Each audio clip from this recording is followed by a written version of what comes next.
I hope you've already watched the first interview. In this one, I want to ask Mr. Castillo more specifically about the idea of hit lists and death squads and assassinations in South America. You told me earlier that enemies of the state or perceived enemies of the state or critics of the regime, they get targeted for assassination. That's right. How do you know, and how does that happen? Well, basically I know that because it was an organization outside the G2, what we call the military G2, which was the counterintelligence unit.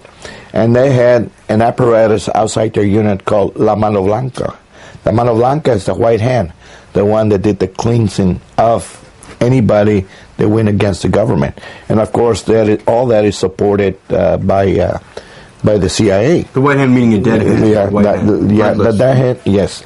La Mano Blanca. And I made that list right before I left, so I know it does exist, and it did happen, and it was used on other Americans, like Diana Ortiz, that nun that was tortured in Central America by the CIA and the death squads. And she just happened to have escaped and was able to tell the story of what happened to her. Now, in your photographs and documents, did you have photographs before and after of people who were killed by assassination squads? Yes, I did. And the reason why I was allowed, because I was a Vietnam vet, and I had fought against communism, so they felt very comfortable with me taking pictures. And I took a lot of the pictures of the good, the bad, and the ugly. And not only that, Mark, I was able to keep a lot of the passports from other people that were murdered. And even, you still have those? I still have those. And not only that, I received emails from the daughters that live in the U.S. now, wanting to know what happened to their dad. So pick one of those people and tell me what happened. Well, one of them, for example, the biggest shipment of cocaine that ever came through Guatemala into the U.S., it was a Coast Guard cutter from Canada. And what they did... not under Canadian flag, but some of us bought it used, did they? Yes, bought it used, but I still have the picture of the boat, and it was a Canadian Coast Guard cutter. We took the picture out of the vessel. Anyway, they had over 2,000 kilos of cocaine. And 2,000 kilos? 2,000 kilos of cocaine in there. And, wow, that's like 4,500 pounds times 2,000. Yes, that was a lot, and it's all pure. All pure, solid. And what happened was a Guatemalan congressman, the Colombians and the Mexicans brought it in.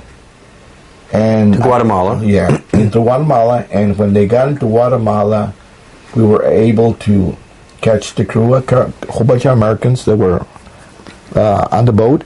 And what they did was they raped the girls and they chopped them up. How many girls were we talking? There were 2 girls and the father. They killed everybody. How many is that in total? I'm talking about 8 people. And what they did was they chopped them up, put them up in 55-gallon drums, put holes in them, took them out to sea, and dropped them. And Primetime Live did a story on that. So. And the reason they killed the 8 was because... Well, because... and who was specifically ordering this killing? The CIA. The CIA. Randy Capser was with me at the time that the whole thing was seized. He's a CIA agent, and he filmed the whole thing. And basically what happened was that at that time... He filmed the murders? The murders and everything else. For what purpose? Training exercises. You mean you'd show the murder of 8 people as a training? Yes. And people get stomach back? There's agents who can watch that? Oh, absolutely. So what kind of people do they recruit? What kind of person were you? Why did they think you were? Well, because I was a Vietnam vet, number one. So when I worked for the DEA, I ran search and destroy missions, jungle operations. I trained the anti-narco-terrorist units. I did all that stuff. So you must have been at some point somewhat desensitized. Oh, yes.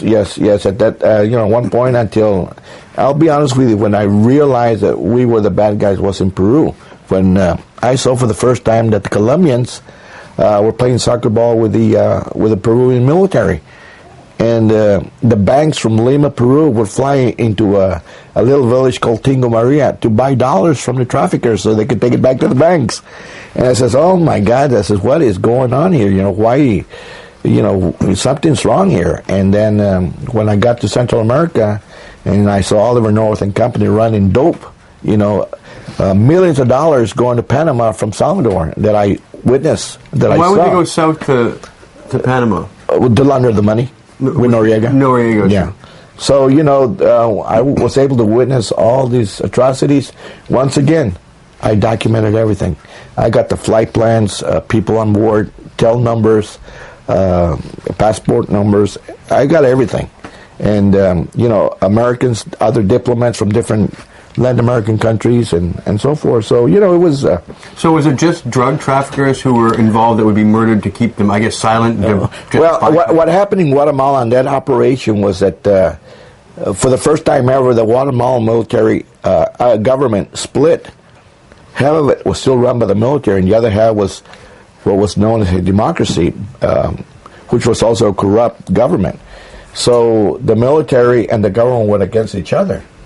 So when the Guatemalan congressman that was with the Democratic Party got involved, the military turned around and captured everybody. And they had to release him later on because he was a congressman. But they made an example of everybody. So you don't come to Guatemala without our approval.